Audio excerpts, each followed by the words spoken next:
Board Member Todd Inman, I-N-M-A-N,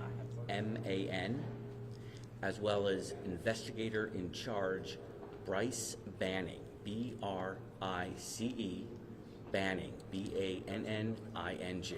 Thank you. Investigator in charge. Investigator in Charge.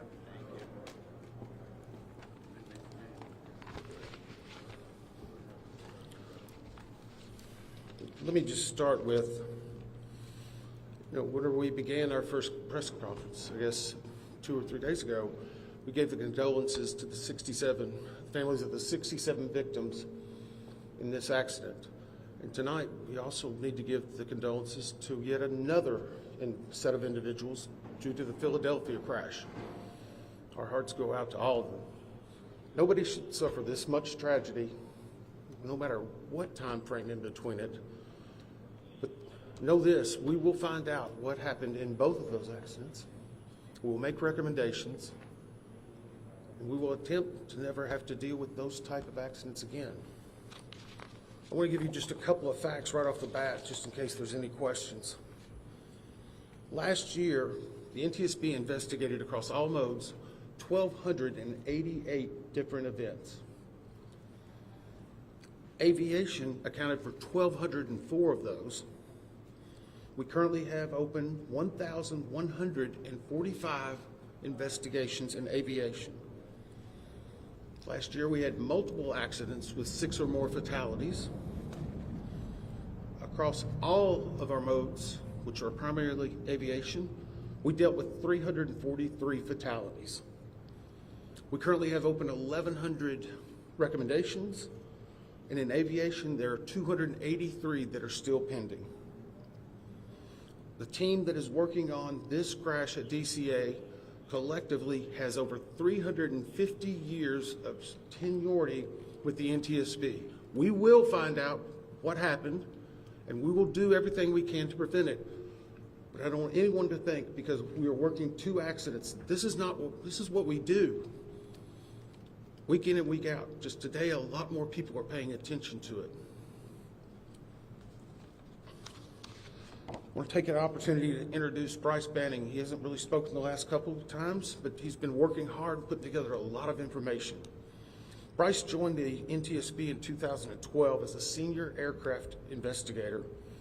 He's been the investigator in charge on hundreds of aircraft investigations. He's an airline transport pilot with commercial privileges for single-engine land and sea, certified flight instructor, multi-engine instructor, and instrument instructor. He's also a certified airframe and power plant mechanic. Bryce has accumulated over 8,000 hours of flight time in all types of aircraft, ranging from Pipers to Navajos, King Airs, and Lear. He served in multiple management positions for multiple airlines, and he has been leading this team since the inception. He's going to brief you on some details that we have, and then we'll come back with some additional details.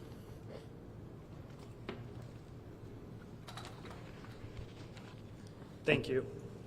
The flight data recorder and the cockpit voice recorder from the PSA aircraft were recovered on Thursday in the late afternoon by the FBI dive team. The CVR and the FDR were provided to engineers at the NTSB Vehicle Recorders Division immediately after recovery. Both the FDR and the CVR were a L3 Harris Communications FA 2100 type. Both recorders are solid-state memory digital recorders. Both the CVR and the FDR were downloaded successfully.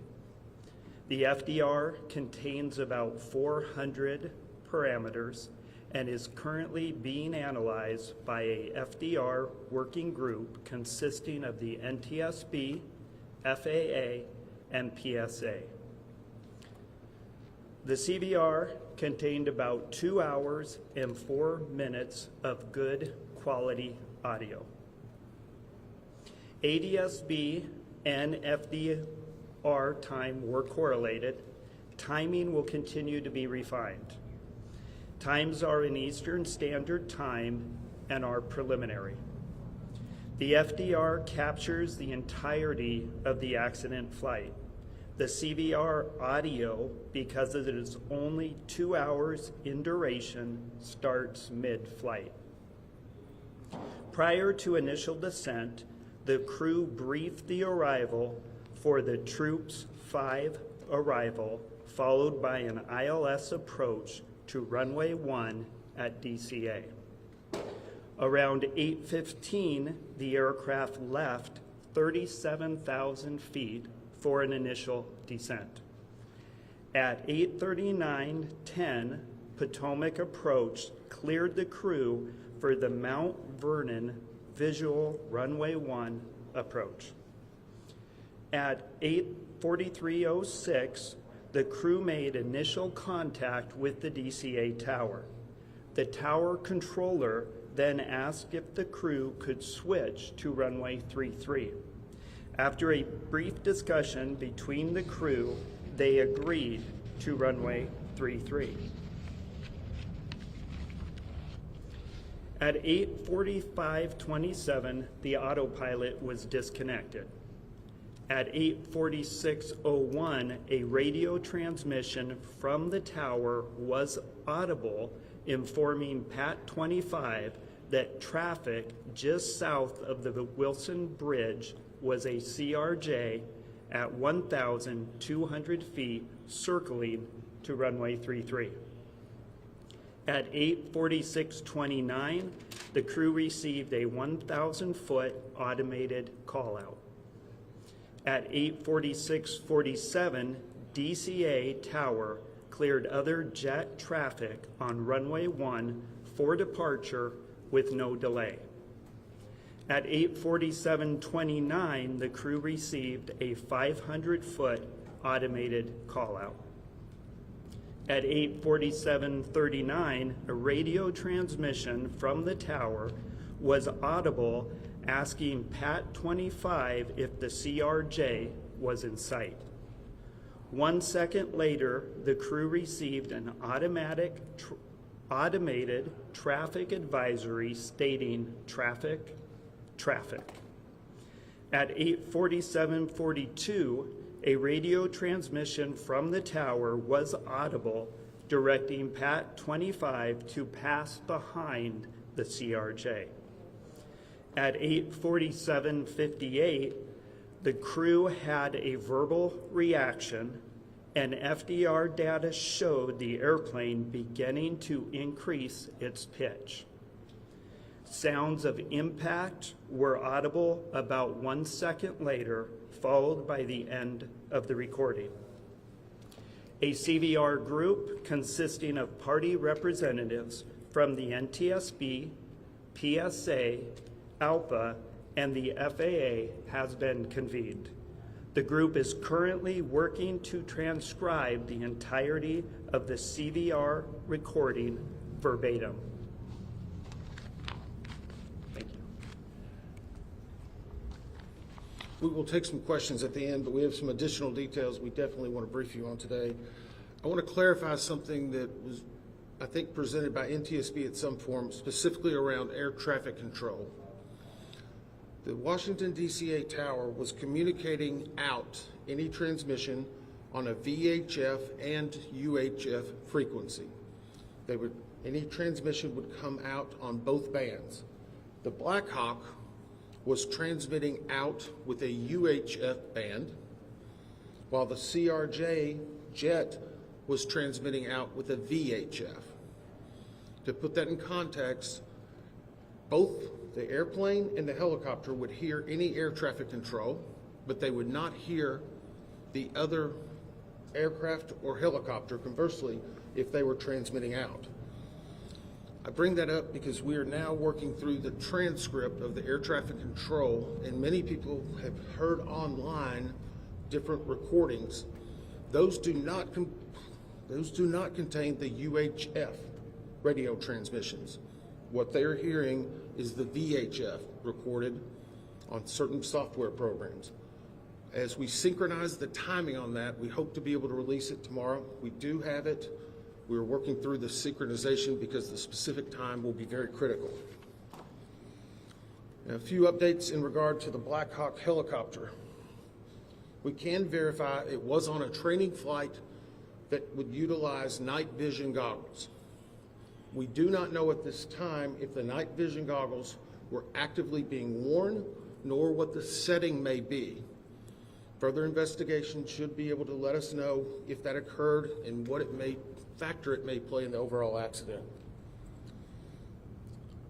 We do know that and we announced the combination CVR and the flight data recorder was extracted last night from the aircraft.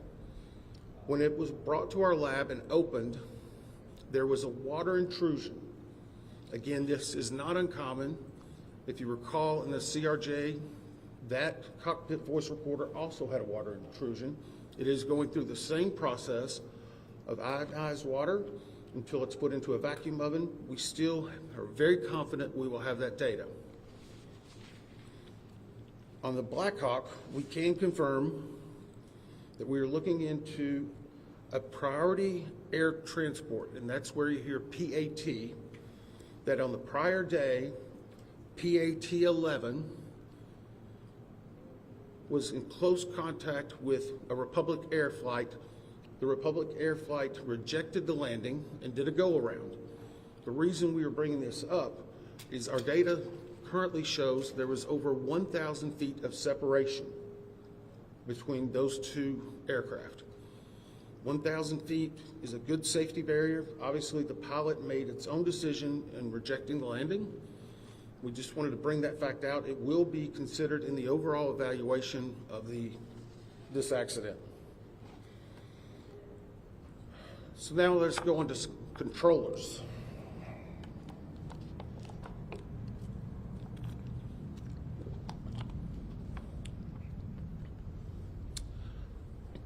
At the time of the accident, there were 5 controllers in the air traffic control tower cab at DCA. One was a local controller, which was handling not only helicopter, but fixed-wing aircraft. The local controller also would be handling arrivals and departures close in airspace and the use of the runway. There was a ground controller, which was handling all aircraft and vehicles, not on the runway. In addition, there was a local assist controller. This person is responsible for assisting the local controller in any type of actions that are needing, reviewing data, scanning the field, a multitude of different things. You will not hear the assistant controller on any of the ATC tapes, but we can confirm that person was in the cab. In addition, there's an operations supervisor who has direct oversight over the tower. This is someone who manages everyone that's involved in the operation, along with an operational supervisor in training. That leads us to confirm there were 5 people in the tower at the time of the accident. At this time, we have interviewed the local controller, the ground controller, and the local assist controller. We anticipate having the interviews with the operations supervisor and the supervisor in training conducted no later than Monday evening. And for a little bit of context, this is a controller's worst nightmare. It hits everyone that works in that cab and knows them very hard. These interviews take a long time, not because there's that much talking, but there's several breaks that occur for emotions, just to be able to compose themselves to talk about what happened. We want to be thorough. If we need to go back for additional information, we absolutely will. We're getting full cooperation and access to those individuals we need. And we hope, again, to have them completed no later than Monday. Now we're going to talk a little bit about altitude. And I'm going to preface this, and we're going to try to work through your questions. But I want to be very clear. Our team has had some internal debate on releasing one part of this. And whenever I explain it, I hope you will understand why. When we received the recorders from the CRJ, we were able to define an altitude of where it was very close to the time of impact. That is a data point we feel very comfortable with. We also have an initial set of information in regard to what was being seen on the cab in the control tower. We have not finalized that and need to get more granularity to it, and we currently don't have the readout from the Black Hawk. I put all that into context for you in that whenever I give you some altitude information, one part of the three pieces we have defined. Another part we feel fairly confident but need to get more information, and a third we don't even have. Currently, the CRJ, based upon the data recorder, at the time of impact was at 325 feet, plus or minus 25 feet. This is from the belly of the CRJ. The CRJ itself is 20 feet and 8 inches from the wheel to the top of the tail. So from the belly, the CRJ at time of impact was 325, less or minus 25 degrees. And for those who follow this closely, that is a corrected altitude. It is based on the NTSB data and the flight data recorder. Our preliminary review of what the tower cab was showing on the data screen that would have been in front of the controllers was 200 feet near the time of the accident. Again, this data is preliminary. Tomorrow, we feel very comfortable that we'll be getting the additional data sources that will confirm precisely what it would have been on the screen at the time. And I would also caution you, there's typically in the cab on that screen, it may be a 4 to 5 second refresh rate. But obviously, this is something that we're going to be looking at very closely. The third prong of that is the helicopter recorders. Between those three, whenever we have those data points finalized, we feel that we'll be very comfortable in saying exactly what altitude this occurred at. And I know that's been a lot of speculation. You may have a few questions on it, but I want to caution, we're trying to give you what information we have and we verified at that time. With that, we'll take some questions. Just one second. Ma'am? Claudia from the AP. So you said that the altitude, and the recorder recorded the altitude of the CRJ. Was it trying to pull up before the collision? Is that what you were saying? The question was the altitude that was read from the NTSB and the voice recorder was trying to pull up. I can tell you at one point very close to the impact, there was a slight change in pitch, an increase in pitch. That is something that we will get you more detail on, but it was an indication of an increase in pitch. Thank you, Todd Grady, Triple with Fox. So are you also saying that there was a 100-foot discrepancy between what the air traffic controller was seeing on the screen in front of them and what the height, the altitude of the plane? There's a 100 feet difference? So the question is, was there a 100 feet difference between what we found the plane to be operating at and the air traffic control tower? I'm saying the initial data we have on the control tower cab says 200 feet would have been visualized. This is a fairly good estimate, but it needs to be finalized. I shouldn't say estimate. It's a fairly good initial read. It needs to be finalized. And again, the CRJ was operating at 325 feet plus or minus 25. And how common is it that the two aircraft would be operating on different frequencies with the same control tower? The question is how common would it be that the two aircraft would be operating on separate frequencies? It is completely common. Military operates on one frequency, civilian on another. We're just trying to clarify that because you're only reading something or hearing some things online, so we're trying to get out and dispel some myths. Yes, sir. Mr. Edmund, Dave Lavelle with DC News Now. At this point, you've given us the CRJ, but can you speculate on the altitude of the PAT at this point? We cannot the question is, can we give any information on the altitude of the PAT? We cannot at this point. Obviously, an impact occurred, and I would say when an impact occurs, that is typically where the altitude of both aircraft were at the moment. But again, whenever we have the data from the recorder, we will be able to give you more specific. And just to follow up, if I may, sir, there have been reports, can you comment on reports that PAT may have flown above its max limit for that airspace? So the question was, can I comment on reports that PAT may have flown above its max limits? No, because I haven't heard that. And I don't try to look at the media that much. So by not saying that, I'm not denying, but I just haven't heard it. We haven't discussed it. I'll ask the investigator in charge. Do you have any information on that? Yeah, I can provide just a little bit of context. The PAT 25 was within the lateral boundaries of a helicopter route. The ceiling of that route was 200 feet. As Member Inman said, we have not got the data out of the FDR for the Black Hawk at this time, but that's what we know. Okay, we're gonna go down here. David Kaplan with Fox 5 here in DC. You mentioned as you walked through the timeline that there was a broadcast over the cockpit of traffic. Can you talk about what indications, if any, you had that the plane's anti-collision system was working?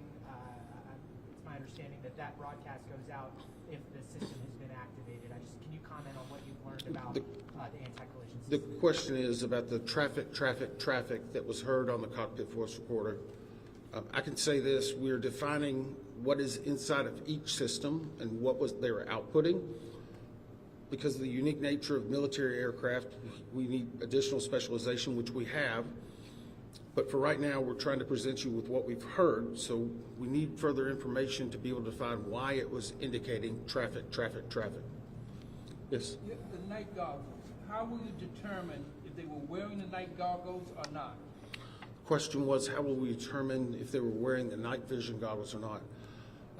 Part of that will be based, and we already know during the extraction of the bodies, how they were presented and what was around them. I can say that impact was very significant. And so it will take additional analysis of their helmets, the attached areas. We're looking to find if the night vision goggle bags, whenever we extract the aircraft, are they empty? Are they found in the debris field? There's a lot of different variables we need to find out before we determine that. Yes? Thanks, Todd. Chase William from Fox Business. I know that it was 4 minutes before impact that there was a runway switch. They switched to 33. How routine is that, and is that enough lead time for pilots and other traffic in the area to be aware of, a change in the patterns? Okay, so the question was in regard to, and the term you used was runway switch. And we briefed this yesterday. The CRJ was on approach to runway 33. They'd been brought in that way. As they were coming in, they were asked by the air traffic control, could they accept, or sorry, let me reverse that. They were coming in on runway 1. As they were on approach, the air traffic controller said, can you accept runway 33? That is not an uncommon occurrence at DCA. It creates an arcing of the flight path, so it's very normal. Pilots were able to discuss it. They accepted it. They appear to be on a proper, at least, lineup at that time. So right now, we'll evaluate it with all the other facts and data, but it is what it is at this point, I guess. Yes, sir. Yeah, Dominic Louis with NBC Washington. I just have a question about the staffing of the air tower. Can you tell me if that's common for it to have that level of staffing, or is it traditionally more people inside of the cabin? The question was the staffing at the time of the actual accident with the 5 individuals. I have not gotten an update from the air traffic control people. I know the primary thing we wanted to get was exactly that, and there's been discussions because, again, typical can change based on the day of the week, the time, the weather. So we will not categorize anything as typical right now until we can present it in a better fashion. Yes, sir. Eric Gilchrist with NBC News. If I heard you correctly, you said that the tower was able to see the airplane at 200 feet. The did not read where the helicopter was at the same time? The question was, it was reading the airplane. Could it not read the helicopter? It could read the helicopter. And the reason why I'm saying it could, and this is again getting into more specific information, the definition that's needed for us to evaluate that further will be downloaded tomorrow. Do you want to answer a little bit on how those control towers, or I'm happy to continue. Okay. Those monitors obviously assimilate different pieces of information. So our initial read was showing that. We're giving you the 200 feet as indicative of the CRJ. I don't want to speculate specifically on the Black Hawk. Sorry, it's reversed, right? Come on. So, as previously stated, we know that the FDR and data provided indicated that the CRJ was at 325 feet, plus or minus 25 feet. We also, initial preliminary data right now indicates that on the tower's radar scope that was available to the controller, initial data indicates that indicates that he may have seen 200 feet. That needs to be verified. Our ATC group is working it. We will have more data available, but those are the initial indications. And no indication for the Black Hawk though, on that screen at that same time? The data that I'm talking about, the 200-foot data that would have been available on that radar scope, that was the Black Hawk. The 325-foot that we've given you is ADSB data, FDR data, other data combined to get an accurate altitude of the CRJ, 325 plus or minus 25. The radar data, where that helicopter is down at 200 feet, it has less fidelity. So our team is looking into that, but I think it's important to note that this is a complex investigation. There's a lot of pieces here. Our team is working very hard to gather this data, make sure we, as Member Inman has said, understand why this happened. Sorry, Bryce, can I just... Hang on, I'll call on people. Yes, ma'am. Can you just confirm what your colleague just said, that the CRJ was showing at 375 feet and Black Hawk was showing at 200? So the question again, and I'm going to try to say this one more time. The CRJ, at the time of impact, based on ADSB data and the voice and the data and the flight recorder, shows that that airplane was positioned at 325 feet plus or minus 25 feet. On the radar scope in the cab, our preliminary review shows that the Black Hawk helicopter would have visualized at 200 feet. It's not as defined. That is preliminary. We will get more significant information.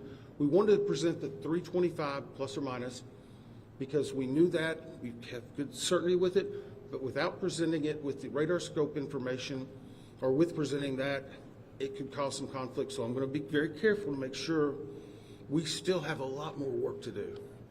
These are one of thousands of data points and will be hundreds of thousands of pages. We're trying to release the information as we know it and make sure we're giving the best information that's accurate and learning from it. Yep. Berman, yesterday you talked about spending time with some of the victims' families. Can you describe any sort of update today with them? Well, the question is about spending time with the members' families. Yeah, I spent several hours with them today.